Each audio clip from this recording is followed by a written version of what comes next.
बार की बात है, एक आदमी रेगिस्तान से गुजरते वक्त बुदबुदा रहा था, कितनी बेकार जगह है ये, बिल्कुल भी हरियाली नहीं है और हो भी कैसे सकती है, यहाँ तो पानी का नामो निशान भी नहीं है।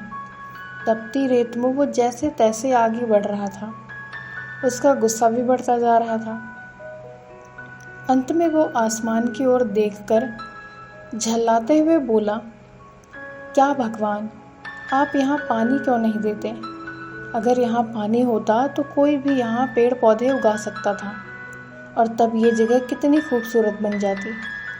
ऐसा बोलकर वो आसमान की तरफ ही देखता रहा, मानो वो भगवान के उत्तर की प्रतीक्षा कर रहा हो। तभी एक चमत्कार होता है। नज़र झुकाते ही उसे सामने एक कुआं नज़र आता है।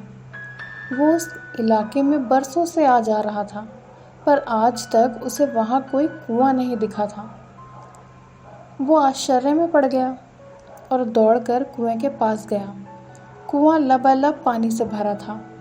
उसने एक बार फिर आसमान की तरफ देखा और पानी के लिए धन्यवाद करने की बजाय बोला, पानी तो ठीक है, लेकिन इसे निकालने के लिए कोई उपाय भी तो होना चाहिए। उसका ऐसा कहना था कि उसे कुएं के बगल में पड़ी रस्सी और बाल्टी दिख गई। एक बार फिर उसे अपनी आंखों पर यकीन नहीं हुआ। वो कुछ घबराहट के साथ आसमान की ओर देखकर बोला, लेकिन मैं ये पानी ढोऊंगा कैसे? तभी उसे महसूस होता है कि कोई उसे पीछे से छू रहा है। पलटकर देखा तो एक ऊंट उसके पीछे खड़ा था। अब वो आदमी अब एकदम घबरा जाता है। उसे लगता है कि कहीं रेगिस्तान में हरियाली लाने के काम में न फंस जाए, और इस बार वो आसमान की तरफ देखे बिना तेज कदमों से आगे बढ़ने लगता है। अभी उसने 2-4 कदम ही बढ़ाया था कि उड़ता हुआ पेपर का एक टुकड़ा उससे आकर चिपक जाता है। उस टुकड़े पर लिखा होता है, मैंने तुम्हें पानी दिया, बाल्टी और रस्सी दी, पानी ढोने का साधन भी दिया। अब तुम्हारे पास वो हर एक चीज़ है जो तुम्हें रेगिस्तान को हरा भरा बनाने के लिए चाहिए। अब सब कुछ तुम्हारे हाथ में है। आदमी एक क्षण के लिए ठहरा, पर अगले ही पल वो आगे बढ़ गया और रेगिस्तान कभी भी हरा भरा नहीं बन पाया।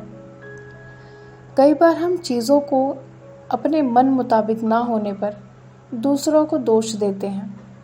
हम सरकार को दोषी ठहराते हैं, कभी अपने बुजुर्गों को, कभी कंपनी को, तो कभी भगवान को।